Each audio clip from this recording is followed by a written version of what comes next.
In every single sales process, there's a silent killer. It's this hidden force that sinks more deals than price, features, or timing ever could. Today, we're going to hunt for it. We're going to expose the blind spot objection. Just let that sink in for a second. You know, all of our training, all our sales scripts, they're all designed to fight the battles we can actually see and hear. We get ready for the price negotiation. We prep for the feature comparison. But the biggest threat, the thing doing the most damage to your bottom line, isn't something you can argue against.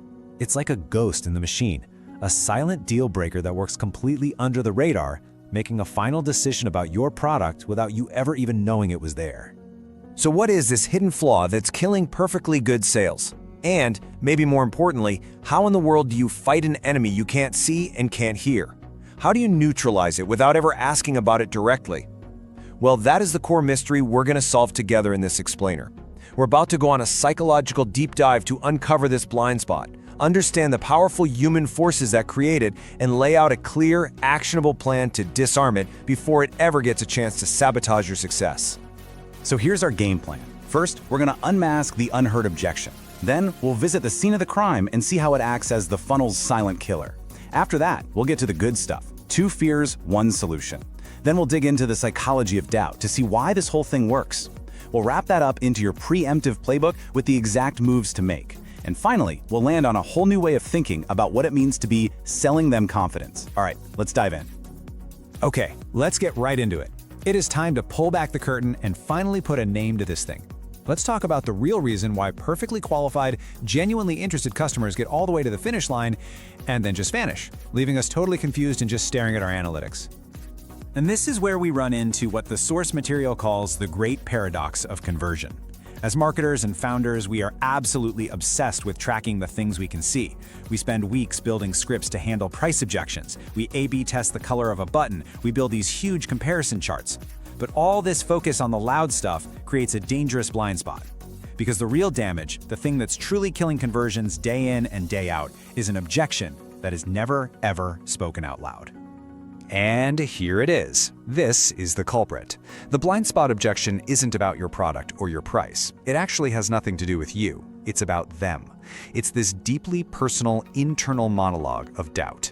The customer is staring at that buy button, and in that critical moment, their brain isn't calculating ROI. It's asking a much more primal question. Can I actually do this? Do I have the skill, the time, the smarts to make this work? Or am I about to waste all this money and look like a total fool to my boss, my team, or even just to myself?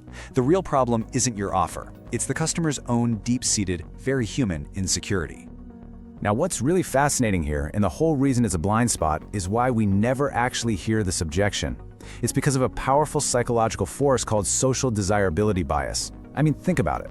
When's the last time a prospect ever said to you, I'm not buying because I'm afraid I'm not smart enough for your product? Never, right? It's embarrassing. It taps into our deepest fears of not being good enough. So to protect their own ego, they reach for a safe, socially acceptable excuse. They say, it's a little too expensive, or I need to check with the team. They're not lying to you, they're protecting their own sense of self-worth. And that little protective lie sends us off on a wild goose chase trying to solve the completely wrong problem. So now that we've identified our silent killer, this internal crisis of confidence that's disguised by all these external excuses, let's go investigate the crime scene. Where exactly in the customer journey does this thing strike? And what does the evidence look like? Well, the evidence is that classic, deeply frustrating problem of high funnel leakage. You've seen it in your data a million times. A potential customer goes through every single step of your perfectly designed funnel. They read the pages, watch the demos, they might even sit through a whole webinar. They add the item to their cart, and then right at that final moment of commitment, right before they click buy, they just vanish. No explanation, no feedback, just gone. That sudden, inexplicable drop-off, ghosting you at the 1-yard line, that is the signature of the blind spot objection at work. It's that exact moment where their internal fear just gets too loud and they click away to safety. And this slide just illustrates it perfectly. We're fighting 2 completely different battles. Over on the left, you've got the loud objections. Price, features, timing, these are logical points, right? They're handled by the rational part of our brain. We're trained to deal with them. But on the right, these are the silent, emotional objections that are actually driving the decision. These are happening deep in the limbic system, the part of the brain that's all about emotion and survival. The fear of failure. Will I look stupid? and its close cousin, the fear of effort. Is this just going to be too hard? These are the true deal breakers, and they are almost never spoken. Now, to really get to the root cause, we can look at this great framework from Stanford's B.J. Fogg called the behavior model, and it's so simple. It basically says that for any behavior to happen, whether it's brushing your teeth or buying software, you need 3 things at the same time: motivation, the desire to do it; a prompt, like a buy now button; and ability, the capacity to actually do it. Now, our marketing is usually great at the first 2. Where we totally fail is ability. Conversion dies the second the customer's perceived ability drops too low. The blind spot objection is that exact moment of realization. Whoa, this looks too complicated for me. And just like that, the conversion is dead. It's not a business risk they're weighing, it's a crisis of personal psychological risk. So this is the big strategic shift we have to make. This is so important. We have to stop being reactive, just trying to deflect the loud objections we hear all the time. It's a losing game. Instead, we have to become proactive. We have to assume that silent objection is always there, lurking in the back of every customer's mind, and we have to design our entire process to dismantle that unspoken psychological risk from the very beginning. We have to prove success is easy before they ever get a chance to worry that it's hard.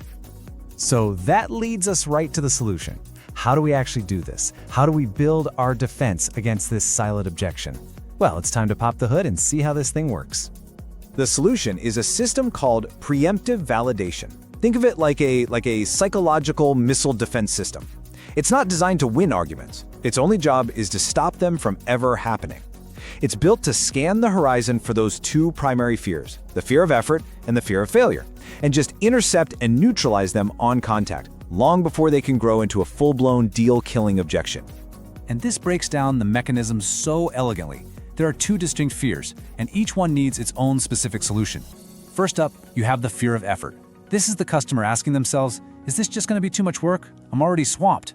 The solution for that is what we call effort mitigation. Then you've got the deeper one, the fear of failure. This is where they ask, am I actually smart enough for this? Can I really get the result they're promising?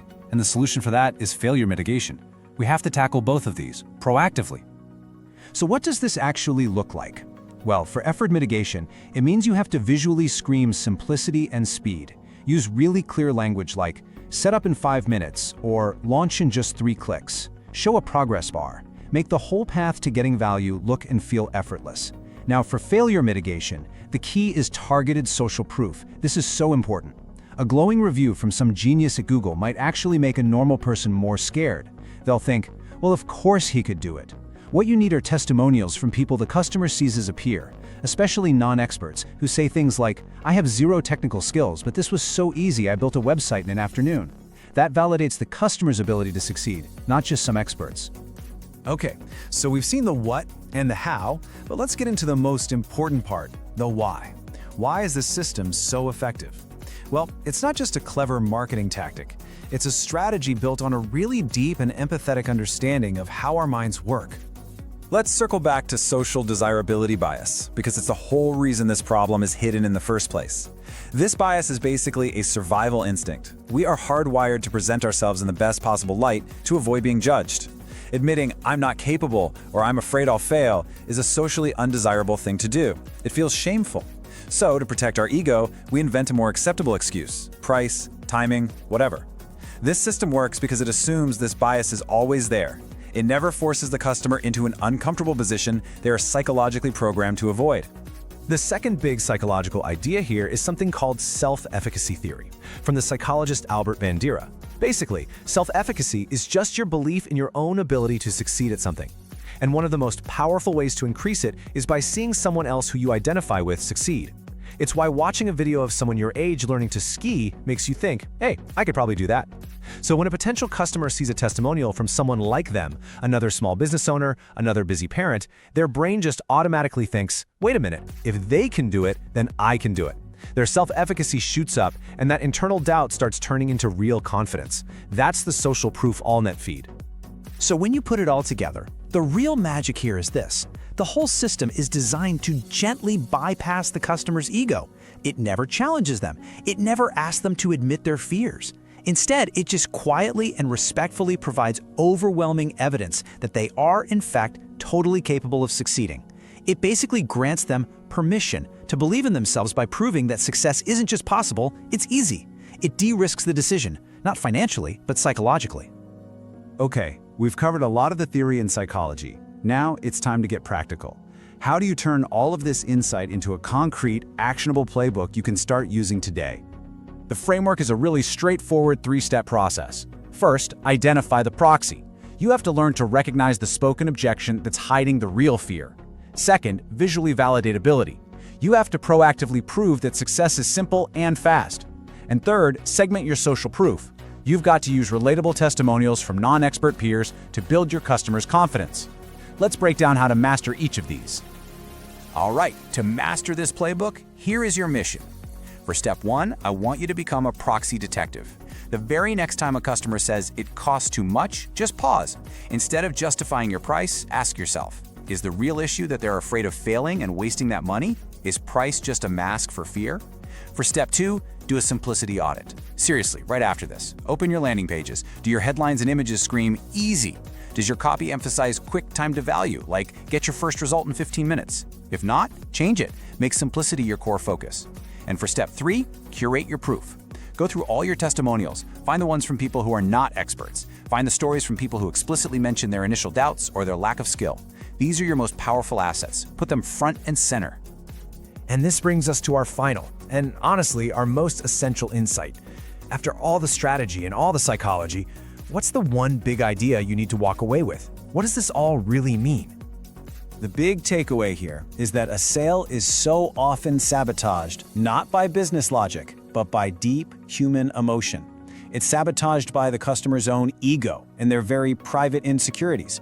What this system does is it applies the cold, hard logic of behavioral science to that profound, deeply human fear of failure. It's a system built not on persuasion, but on empathy. It recognizes that customers can't always tell you what's really wrong. So by designing for that unspoken fear, by preemptively validating their ability to succeed, you don't just counter an objection, you eliminate the silent killer of conversion. And this right here is the ultimate shift in perspective we all have to make. We've got to stop thinking about pushing people through a funnel. That's such a mechanical way to look at a very human process. The best marketing, the most effective sales process, it doesn't just sell a product. It sells the customer on their own potential. It pulls them toward value because, first and foremost, it sells them confidence. Thank you for watching.